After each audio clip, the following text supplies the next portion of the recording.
بسم الله الرحمن الرحيم نحمده ونصلي ونسلم على رسوله الكريم أما بعد. عن نبي أمامة الباهلي رضي الله عنه قال قال رسول الله صلى الله عليه وسلم أنا زعيم ببيت في ربض الجنة لمن ترك المراء وإن كان محقا، وببيت في وسط الجنة لمن ترك الكذب وإن كان مازحا، وببيت في أعلى الجنة لمن حسن خلقه، أو كما قال النبي صلی اللہ علیہ وسلم. حضرت ابو امامہ باہلی رضی اللہ تعالی عنہ فرماتے ہیں کہ جناب نبی اکرم صلی اللہ علیہ وسلم نے 3 قسم کے لوگوں کے لیے جنت کے مختلف مقامات میں ایک محل کی، ایک قصر کی گارنٹی لی ہے، ضمانت لی ہے.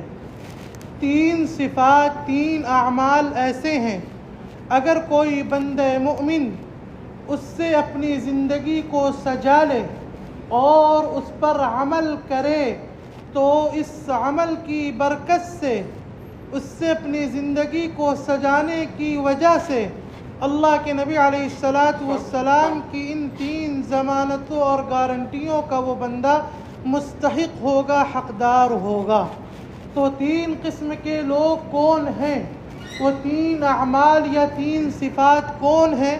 ایک ایک کر کے بیان کی جا رہی ہیں. سب سے پہلا آپ نے فرمایا انا زعیم ببیت فی ربض الجنہ، کہ میں ضامن ہوں، ذمہ دار ہوں، کفیل ہوں.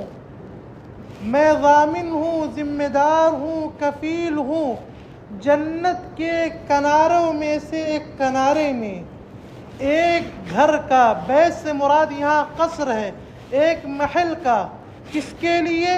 لمن ترک المراء وان کان محقا، اس شخص کے لیے جو لڑائی جھگڑے کو چھوڑ دے. کس کو چھوڑ دے؟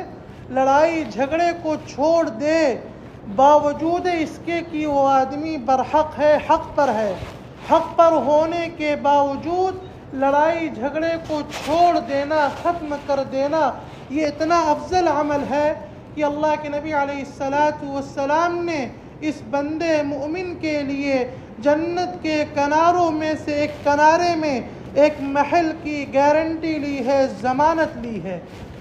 آدمی سوچے کہ بھائی میں حق پر ہوں پھر کیوں چھوڑوں؟ یہی تو نفس کو مارنا ہے، اسی چیز کو تو ختم کرنا ہے. حق پر ہوتے ہوئے آپ چھوڑ دیں، آپ کہہ دیں بھائی یہ معاملہ ختم کر دو، تاکہ ہمارے درمیان، مسلمانوں کے درمیان، 2 فیملیز کے درمیان، 2 خاندان کے درمیان کسی طرح کا تفرقہ، کسی طرح کی دشمنی جنم نہ لے، کسی طرح کی دشمنی وجود میں نہ آوے. اس چیز کو ختم کرنے کے لیے آپ نے لڑائی جھگڑے کو چھوڑ دیا، ختم کر دیا، باوجود اس کے کہ آپ حق پر ہیں. تو آپ کے اس عمل کو اللہ تعالیٰ نے اتنا پسند کیا کہ اپنے نبی صلی اللہ علیہ وسلم کی زبانی جنت کے کناروں میں سے ایک کنارے میں ایک محل کی ضمانت دے دی، ایک محل کی کفالت لے لی. سودا آسان ہے کہ نہیں؟ سودا آسان ہے کہ نہیں؟ ہمیں پتہ نہیں کہ مرنے کے بعد کہاں جانا ہے، لیکن ایک مختصر سا عمل ہے، تھوڑا سا وقتی طور پر نفس پر جبر آئے گا، لوگوں کی باتوں کو، لوگوں کی شکلیں دیکھنی پڑیں گی. شیطان کہے گا امیاں تم چھوڑ رہے ہو، تو فلاں کیا کہے گا کہ ڈر گئے، ہار گئے. یہ شیطان کہے گا، لیکن اس سب کے باوجود اگر آپ چھوڑتے ہیں تو آپ خوش نصیب ہیں کہ آپ کے لیے جنت کے اندر ہم نے اور آپ نے نہیں بلکہ اللہ کے نبی علیہ السلام نے ایک محل کی ضمانت لے رکھی ہے. پہلا عمل ہو گیا. دوسرا عمل سنیے، آپ نے فرمایا انا زعیم ببیت فی وسط الجنہ لمن ترک الکذب وان کان مازحا، کہ میں جنت کے اندر جنت کے بیچوں بیچ، وسط الجنہ، جنت کے بیچوں بیچ ایک محل کی گارنٹی لیتا ہوں. کس کے لیے؟ اس شخص کے لیے لیتا ہوں جو جھوٹ کو چھوڑ دے۔ کس کو چھوڑ دے؟ جھوٹ کو چھوڑ دیں۔ جھوٹ کہتے ہیں کسے؟ الکذب هو الاخبار بخلاف الواقع، کہ خلاف واقع بات کو بتانا۔ آپ نے کہا کہ بھائی وہ شخص آیا تھا، جبکہ حقیقت کیا وہ شخص نہیں آیا تھا۔ بھائی میں نے یہ کام کر لیا، جبکہ آپ نے یہ کام کیا نہیں۔ اسی کو تو جھوٹ کہتے ہیں، کہ غلط بیانی سے کام لینا۔ آپ نے فرمایا جو شخص جھوٹ کو چھوڑ دے گا، جھوٹ چاہے سیریس ہو چاہے ہنسی مذاق میں ہو، لوگ بہت ساری باتیں کہہ جاتے ہیں، غلط باتیں کہتے ہیں اور کہتے ہیں میں تو مذاق کر رہا تھا۔ بھائی جھوٹ ہے، چاہے ہنسی مذاق میں ہو چاہے سیریس ہو۔ آپ نے فرمایا جو شخص جھوٹ کو کلیتاً چھوڑ دے، چاہے ہنسی مذاق میں ہو چاہے سیریس ہو گئے ہو، کسی بھی حالت میں ہو، اگر جھوٹ کو چھوڑ دیتا ہے تو آپ نے کہا کہ میں اس کے لیے جنت کے اندر، جنت کے بیچوں بیچ ایک محل کی گارنٹی لیتا ہوں۔ وہ جنت کے محل ہے۔ دنیا کے محلات دیکھ کر دل کے اندر کس طرح کی کیفیت آتی ہے، وہ تو جنت کے محل ہے۔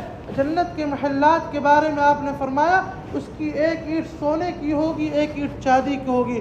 یرا ظاہرها من باطنها وباطنها من ظاہرها، کہ اندر سے باہر، باہر سے اندر کا منظر نظر آئے گا، اتنا خوبصورت محل ہوگا۔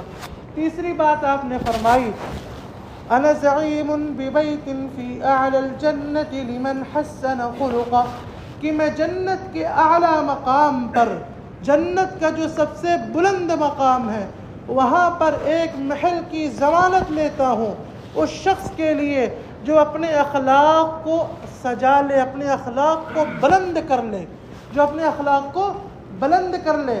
اخلاق کو بلند کرنے کا کیا مطلب؟ یعنی اپنی ذات سے کسی کو تکلیف نہ پہنچائے، اپنی ذات سے کسی کو تکلیف نہ پہنچائے۔ اگر خیر نہیں پہنچا سکتا تو کم از کم تکلیف بھی نہ پہنچائے۔ یہ ہے اپنے اخلاق کو بلند کرنا۔ اور ایک دوسری حدیث میں فرمایا کہ اخلاق کے کئی مراتب ہیں، سب سے اعلیٰ مرتبہ یہ ہے کہ آپ اس شخص کے ساتھ احسان کریں جو آپ کے ساتھ بدسلوکی کرتا ہے۔ ایک آدمی ہے آپ کے ساتھ اچھا رویہ نہیں رکھتا، آپ کے ساتھ اچھا سلوک نہیں رکھتا ہے، لیکن اس سب کے باوجود آپ اس کے ساتھ اچھا معاملہ کر رہے ہیں، اچھا سلوک کر رہے ہیں۔ یہ کیا ہے؟ اخلاق کا سب سے بلند مقام۔ اور اخلاق کا سب سے آخری مقام کیا ہے؟ کہ آپ اپنی ذات سے کسی کو تکلیف نہ پہنچائیں۔ اگر خیر پہنچا سکتے تو پہنچائیں، فبیہا ونعما۔ اگر خیر نہیں پہنچا سکتے تو کم از کم تکلیف بھی نہ پہنچائیں۔ تو یہ تین قسم کے لوگ ہیں۔ کون کون سے لوگ ہیں؟ میرے ساتھ دہرائیے اس کو۔ آپ نے فرمایا جو شخص لڑائی جھگڑے کو چھوڑ دے باوجود اس کے کہ وہ حق پر ہے، اس کے لیے جنت کے کناروں میں سے کنارے میں محل کی ضمانت ہے۔ دوسرے نمبر پہ میں ضامن ہوں، کفیل ہوں جنت کے بیچوں بیچ ایک محل کا اس شخص کے لیے جو جھوٹ کو چھوڑ دے، چاہے ہنسی مذاق میں ہو چاہے سیریس ہو، جھوٹ کو چھوڑ دے۔ تیسری بات آپ نے فرمائی کہ میں جنت کے بلند مقام میں، اعلیٰ درجات میں ایک محل کا ضامن ہوں اس شخص کے لیے جو اپنے اخلاق کو بلند سے بلند ترین کر لے، یعنی اپنے اخلاق کو خلق عظیم بنا لے، بلند اخلاق کا حامل ہو جائے، اور اس کے لیے میں جنت کے بلند اعلیٰ درجات پر ایک محل کا ضامن ہوں، کفیل ہوں۔ تو یہ اعمال مشکل ہے کرنا؟ یہ اعمال کرنا مشکل ہے؟ نہیں، مشکل نہیں ہے۔ اگر مشکل ہوتا تو اللہ کے نبی علیہ السلام کبھی حکم نہ دیتے، کبھی حکم نہ دیتے۔ آپ نے دیا، آپ نے بتایا، آپ نے سکھایا، اس لیے کہ آپ کو پتہ ہے کہ ہماری امت کا ہر فرد اس کی استطاعت و قدرت رکھتا ہے کہ ان صفات سے اپنے آپ کو متصف کرے، ان صفات سے اپنی زندگیوں کو سجا لے۔ تو انشاءاللہ عمل کریں گے نا؟ عمل کریں گے نا انشاءاللہ؟ انشاءاللہ۔ سبحانک اللہم وبحمدک، نشہد ان لا الہ الا انت، نستغفرک ونتوب الیک۔ سبحان ربک رب العزة عما یصفون، وسلام على المرسلين والحمد لله رب العالمين.